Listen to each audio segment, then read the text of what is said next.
Sveiki, dėkoju už buvimą kartu ir kągi permainos atneš, taigi korta pati iškrito, taigi pasižiūrėkim, kad tikrai gerus dalykus, matosi karalienė monetų, tai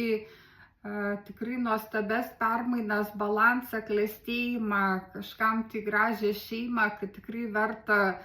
apie tai pagalvoti, manifestuoti, priimti ir kaipgi mes tai galėtume padaryti,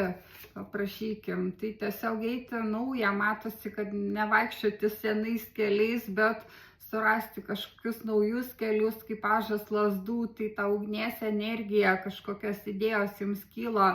Tai ir eikit, darykit, keiskitės, kad metas išeiti iš praeities, kažkokio liūdesio, kaip 5 taurės, kad gyvenimo tas džiaugsmas buvo priblėsęs, bet matosi kokios ryškios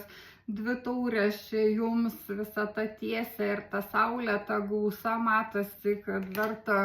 pakelti galvą, priimti tas taurės, kad kažkoks buvo nusivylimų laikotarpis, matosi praeitį, bet tai baigėsi, kad jūs suradot tą vidinę šviesą, kažkokiu metu buvot kaip atsiskyrėlis, galbūt ir vienas, viena ir daug visokių atsakymų radot, bet dabar metas matosi sutikti tą imperatorių ir tai padės jums požiūrio pakeitimas kaip to pakabintojo, kad išėjimas iš aukos pozicijos ir ėjimas į naują, matosi tos šviežios energijos, tas pažas lazdų ir vyriškai ir moteriškai energijai padės susitikti ir įgyvendinti norus.